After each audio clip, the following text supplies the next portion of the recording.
So hello students, स्वागत है आप सभी का आपके अपने पाठशाला यूट्यूब चैनल पर। मेरा नाम है रजत और इस वीडियो में हम करने वाले हैं क्लास 10th पॉलिनोमियल्स। ठीक है, तो क्वेश्चन मैंने उठाए हैं मोस्ट रिपीटेड क्वेश्चंस। कहाँ से? From support material. अब आपको पता है कि सपोर्ट मटेरियल में वही क्वेश्चंस होते हैं जो बहुत बार रिपीट हुए होते हैं, तो ये भी वैसे ही वीडियो होने वाली है। मतलब रिपीटेड क्वेश्चंस हैं ऑलरेडी और आपको पता ही है सपोर्ट मटेरियल में क्वेश्चंस का लेवल क्या होता है। ठीक है, तो बिना किसी देरी के शुरू करते हैं। अच्छा, ये क्वेश्चंस आपकी प्रैक्टिस के लिए हैं। फर्क नहीं पड़ता कि आपके पास स्टैंडर्ड है या फिर बेसिक है ना। अगर आप इन क्वेश्चंस को करते हो तो आपकी परफॉर्मेंस में 110% बूस्ट आने वाला है। तो चलिए बिना किसी देरी के स्टार्ट करते हैं। पहला क्वेश्चन हमारे पास है फाइंड द वैल्यू ऑफ के, है ना। के की वैल्यू निकालने वाले क्वेश्चन किसी भी चैप्टर के हों, आई रिपीट, किसी भी चैप्टर में के की वैल्यू निकालने वाले क्वेश्चन हो, उनको छोड़ के नहीं जाना है। बहुत बार आते हैं ये, है ना, कहीं भी किसी भी रूप में देखे जा सकते हैं। फिलहाल फाइंड द वैल्यू ऑफ के की वैल्यू हमें निकालनी है सच दैट पॉलिनोमियल हमें ये गिवन है has the sum of zeros as half of their product. तो पहले तो हम क्या करेंगे, इस पॉलिनोमियल को लिख लेंगे, है ना। पॉलिनोमियल को लिखते हैं। तो पॉलिनोमियल एक्स हमें गिवन है 3x² plus 2k x plus x minus के माइनस 5। ठीक है, अब देखो इसमें तुम्हें 4-5 टर्म्स दिख रही होंगी, ठीक है, लेकिन एक्चुअल में 4-5 टर्म्स है नहीं वो।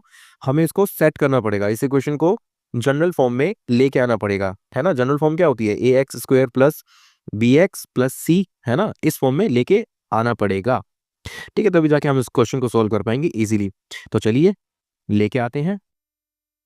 तो कुछ नहीं करना इसमें ज्यादा, 3x² है प्लस, देखो इन दोनों टर्म्स में क्या कॉमन है? इन दोनों टर्म्स में कॉमन है x, तो x कॉमन ले लूंगा तो बचेगा क्या? 2k प्लस 1, है ना। 2k यानी यहाँ से 2k और यहाँ से x था तो x कॉमन चला गया तो 1 बचेगा और x आएगा बाहर। ठीक है, इधर देखो इन दोनों में माइनस कॉमन ले लूंगा, कुछ कॉमन नहीं है, कांस्टेंट टर्म्स हैं ये, ठीक है ना। तो अगर मैं माइनस कॉमन लेता हूं तो ये बचेगा k प्लस 5, है ना। अब आप कहोगे ये प्लस का 5 कैसे हो गया, है ना। वेल, सिर्फ 5 प्लस का नहीं हुआ, k भी प्लस का हुआ है। कैसे? देखो यहाँ पे माइनस का k था, है ना, यहाँ पे आके प्लस का हो गया। ठीक है, छोटी छोटी चीजें हैं, ध्यान दोगे तो ही समझ में आएंगी। ठीक है, तो अब इसके बाद देखो इसके आगे हम कुछ ज्यादा कर नहीं सकते हैं। अब अगले हिंट पे बढ़ते हैं, अगले हिंट पे बढ़ते हैं। क्वेश्चन में क्या गिवन है? क्वेश्चन में गिवन है कि has sum of zeros as half of their products. Sum of zeros, तो जीरोस क्या होते हैं पहले तो ये देख लेते हैं। जीरोस बोले तो रूट्स, है ना, रूट्स ऑफ द पॉलिनोमियल, है ना, या फिर सॉल्यूशन भी बोलते हैं। ठीक है, जीरोस का मतलब कुछ नहीं है, वैल्यूज ऑफ एक्स है। एक्स जो वेरिएबल है उसकी जो वैल्यूज आती हैं उसी को जीरोस या रूट्स या सॉल्यूशंस बोलते हैं। ठीक है, इसको डिनोट करते हैं हम अल्फा बीटा से। एक रूट को अल्फा बोलते हैं, दूसरी रूट को बीटा बोलते हैं, कुछ नहीं है ना, ज्यादा कोई हार्ड चीज नहीं है, बहुत प्यार से समझी जा सकती है। ठीक है, alpha beta is nothing but डिनोशन of the values of x, क्या ना, कि एक्स की वैल्यूज को हम किस तरह से डिनोट करते हैं, बस वही है। ठीक है, अब एक चीज और, यहाँ पे क्या बोल रखा है? Sum of zero. Sum of zeros का मतलब क्या होता है? एक जीरो अगर अल्फा है तो दूसरी बीटा है और उनका सम यानी अल्फा प्लस बीटा, है ना, इक्वल है हाफ ऑफ देयर प्रोडक्ट के। Half of their product, product मतलब अल्फा की मल्टीप्लिकेशन बीटा से ही करनी पड़ेगी, है ना। ठीक है, चलिए इतना हो गया। अब वापस से एलएचएस पे ध्यान दो, जरा इधर ध्यान देना, है ना। हमें चाहिए यहाँ से sum of roots and product of roots. तो सम ऑफ रूट्स कैसे आता है? Sum of roots which is equal to alpha plus beta, अरे अल्फा प्लस बीटा, ये होता है हमारा माइनस बी बाई ए। ठीक है, minus b by a. B क्या है हमारा? अच्छा देखो इसमें एक चीज बताना भूल गया मैं आपको, ये देखो जो एक्स स्क्वायर के साथ लिखा है ये हमारा ए होता है। मैं अल्फा नहीं लिख रहा है यहाँ पे, ये ए है, ठीक है। और जो एक्स के साथ लिखा है यानी जो एक्स का कोफिशिएंट है वो बी है हमारा, और जो कांस्टेंट टर्म बची हुई है वो हमारी सी होती है। ठीक है ना, चलिए तो बी क्या है हमारा? 2k प्लस 1, ठीक है, डिवाइडेड बाई ए क्या है? 3। ठीक है, अब माइनस बी था तो माइनस लगा देंगे, तो ये तो हो गया हमारा अल्फा प्लस बीटा। तो प्रोडक्ट ऑफ रूट की बात कर लेते हैं। प्रोडक्ट, प्रोडक्ट ऑफ रूट्स ये होता है हमारा अल्फा इंटू बीटा, वैल्यू की बात करें तो सी बाय ए होती है इसकी वैल्यू, सी बाय ए, सी बाय ए, सी बाय ए। सी क्या है हमारा, माइनस का k+5 है ना, ब्रैकेट में k+5 ध्यान रखना, और नीचे आएगा ए है हमारा 3। ठीक है, देखो सी चाहे प्लस का हो चाहे माइनस का हो, एज इट इज आएगा। ठीक है, लेकिन जो बी लिखेंगे ना हम ऊपर, ये वाला माइनस बी था, तो प्लस का होता तो माइनस का कर देते, माइनस का होता तो प्लस का हो जाता वो, क्योंकि इसके साथ माइनस दे रखा है यहाँ पे, है ना, फॉर्मूला में। ठीक है, इतनी सी बात अगर समझ में आई तो चलिए आगे बढ़ते हैं।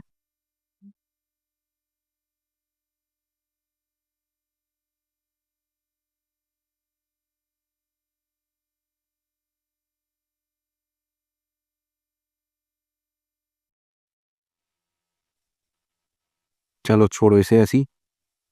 ठीक है, अब ये जो अल्फा प्लस बीटा है इसकी वैल्यू हम यहाँ पे पुट करेंगे आरएचएस वाली साइड पे। ठीक है, तो अल्फा प्लस बीटा की वैल्यू थी -2k+1, है ना, ऐसा, और डिवाइडेड बाय 3। ठीक है, इक्वल टू हाफ, तो हाफ है, और प्रोडक्ट की वैल्यू है हमारी minus bracket start k+5 divided by 3।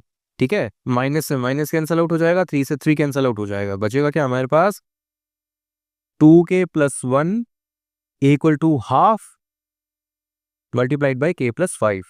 ठीक है, तो चलिए, टू, ये जो नीचे देखो टू है ना, ये इधर इधर आएगा तो मल्टीप्लाई में हो जाएगा, यानी 2k+1 multiplied by 2 equal to k+5 देके जाएगा हमें। ठीक है, तो अब मल्टीप्लाई कर लेते हैं, 2 टू 4 आएगा, 4k+2 इक्वल टू k+5। ठीक है, k+5। अब देखो, k वाले एक तरफ रखेंगे, 4k माइनस के इक्वल टू 5 - 2। ठीक है, 5 - 2 होता है हमारा 3, और 4k माइनस के होता है हमारा 3k। तो k की वैल्यू अल्टीमेटली यहां से आ जानी है हमारी 3/3 विच इज 1, यानी k इक्वल टू 1। ये हमारा सॉल्यूशन है इसका। ठीक है, k की वैल्यू पूछी थी और हमने बहुत ही प्यार से k की वैल्यू फाइंड आउट कर दी है। तो ये बड़ा बेहतरीन क्वेश्चन था, आई होप कि आपको समझ में आया होगा। तो चलिए नेक्स्ट क्वेश्चन पे बढ़ते हैं। नेक्स्ट क्वेश्चन भी हमारे पास बहुत ही शानदार, बहुत ही बेहतरीन क्वेश्चन है। क्या कि x+2 दे रखा है हमें, फैक्टर है ना, x+2 is a factor of x² plus px+2q। ठीक है, और p+q की वैल्यू दे रखी है 4, तो हमें p एंड q की वैल्यूज निकालनी है। ठीक है, चलिए शुरू करते हैं। देखो, x+2 is a factor of x² plus px+2q।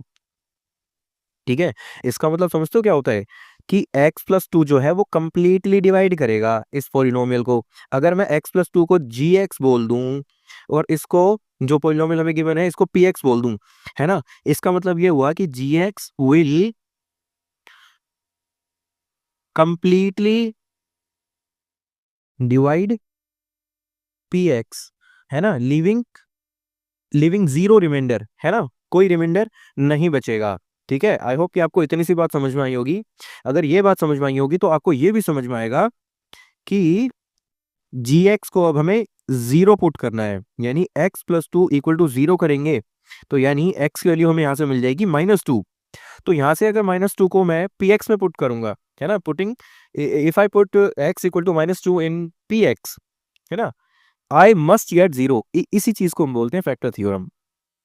ठीक है ना, इसका मतलब ये हुआ कि p x की जगह अगर मैं -2 पुट करता हूं, तो ये हो जाएगा x² plus px+2q equal to zero. क्यों? क्योंकि x+2 एक फैक्टर था, तो x+2 इक्वल टू जीरो करूंगा, तो यानी वहां से निकल के आएगी वैल्यू मेरे पास x की वैल्यू -2, -2 को वापस से मैं px में पुट करूंगा।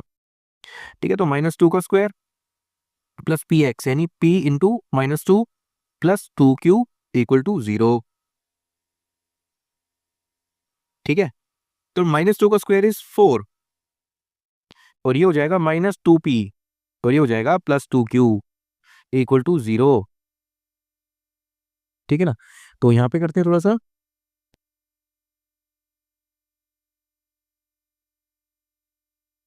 हम्म,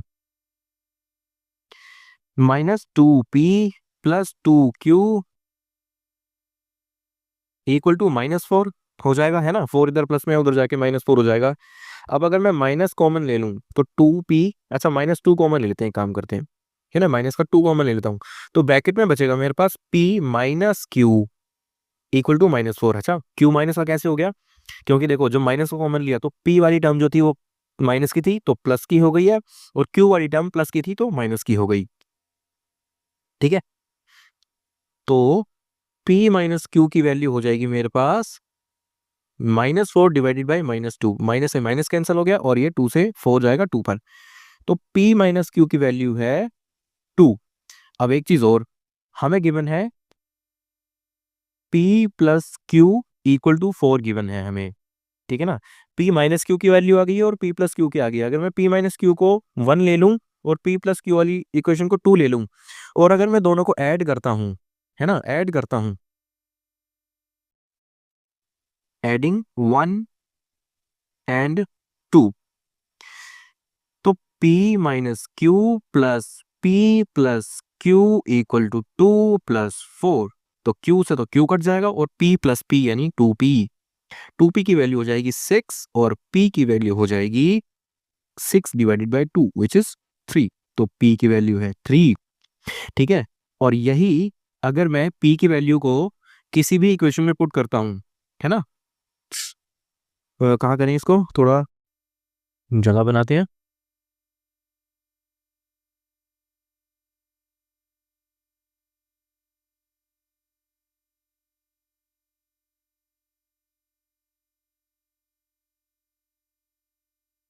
और यहाँ पे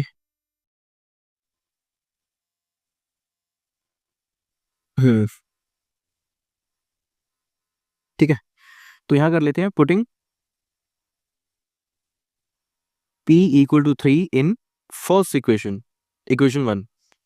ठीक है, यानी p minus q equal to 2 था, और p की वैल्यू अगर मैं 3 पुट कर दूं, माइनस क्यू की वैल्यू है 2, माइनस क्यू की वैल्यू हो जाएगी 2 माइनस 3, माइनस क्यू की वैल्यू हो जाएगी -1, minus and minus cancel out हो जाएगा, तो क्यू की वैल्यू हमें बचेगी 1। ठीक है, सो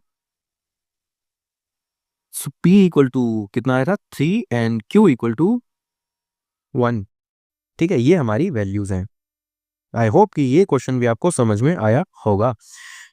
ज़्यादा मुश्किल क्वेश्चन है नहीं है, लेकिन अगर आपको फिर भी कोई ऐसा लगता है कि डाउट है किसी भी क्वेश्चन से रिलेटेड पूरी 10th की मैथ्स में से, तो आप हमें कमेंट करके बिल्कुल बेझिझक बता सकते हैं।